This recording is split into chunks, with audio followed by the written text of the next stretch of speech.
Bismillahirrahmanirrahim. Dear students, Assalamu alaikum.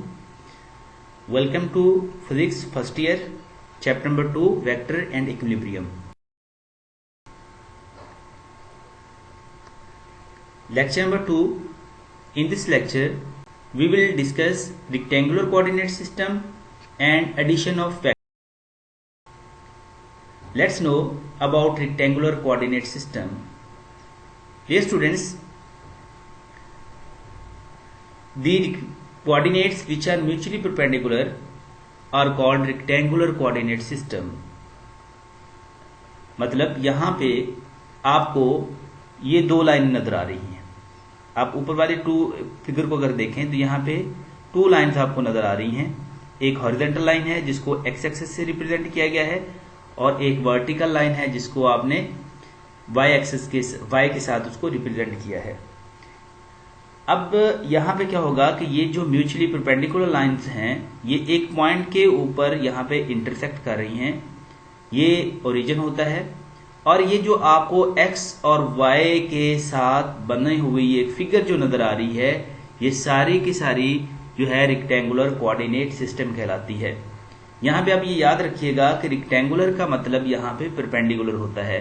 तो आप देख रहे हैं यहाँ पे ये टू लाइंस जो हैं वो क्या हैं, वो म्यूचुअली परपेंडिकुलर हैं, इसलिए हम इनको रेक्टेंगुलर का नाम देते हैं.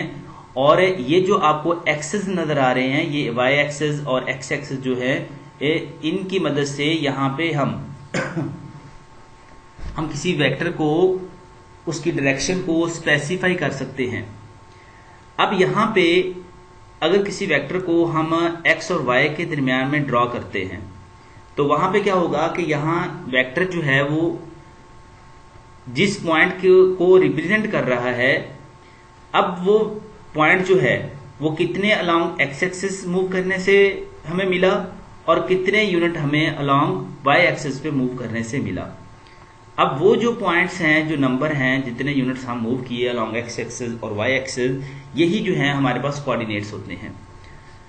अब हम जिस भी कोऑर्डिनेट में मूव करेंगे इसी तरह हमें पॉइंट्स हासिल होंगे और यहाँ पे ऑर्डर पेयर जो होगा वो हमें मिलेगा. उस ऑर्डर पेयर को आप कोऑर्डिनेट का नाम देते हैं, वो कोऑर्डिनेट्स होते हैं.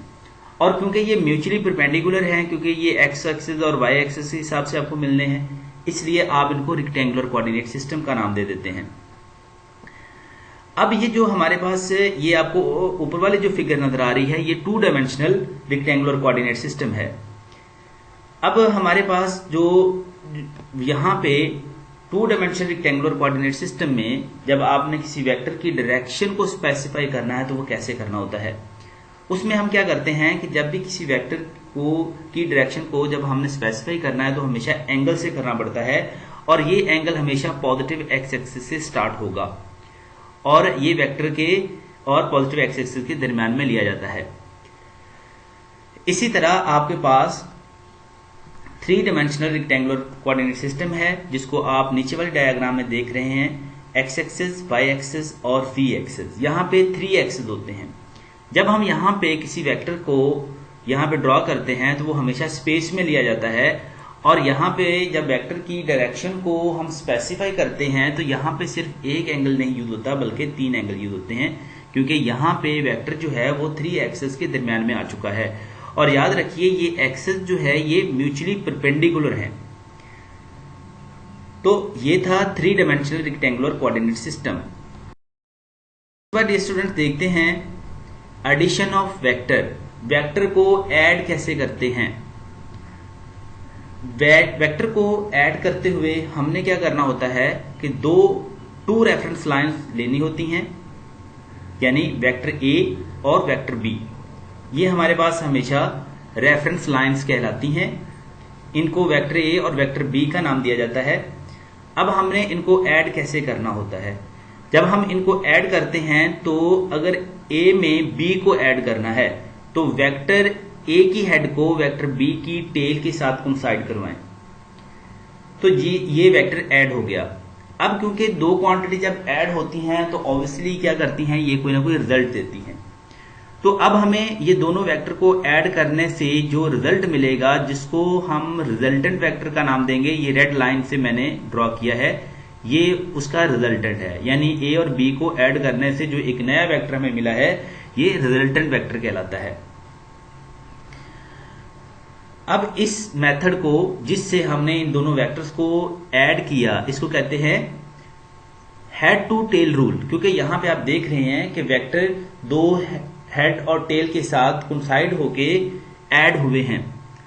अब रिजल्टेंट वेक्टर की यहां पे आपने ये पहचान रखनी है कि जो रिजल्टेंट वेक्टर होता है वो इस तरह ड्रॉ किया जाता है कि रिजल्टेंट की टेल फर्स्ट वेक्टर की टेल के साथ कोइंसाइड करती है और लास्ट वेक्टर की हेड के साथ रिजल्टेंट की हेड कोइंसाइड करती है। तो यहां पे हमारे पास रिजल्टेंट हमने नीचे लिख लिया R is equal to A plus B. Vector addition में हमेशा कॉम्यूटेटिव प्रॉपर्टी होल्ड करती है। किस तरह कि अगर आप वेक्टर को ए को बी में ऐड कर सकते हैं और बी को ए में ऐड कर सकते हैं, इन दोनों में कोई फर्क नहीं पड़ता। तो इसी तरह हम इनको जो है वेक्टर एडिशन का नाम देते हैं, क्योंकि ये हेड टू टेल रूल यहां पे ऐड हो रही हैं और इनको हम मेथड क्या नाम देते हैं, हेड टू टेल रूल का। तो आज के लिए इतना ही काफी है लेक्चर में, तब तक के लिए अल्लाह हाफिज।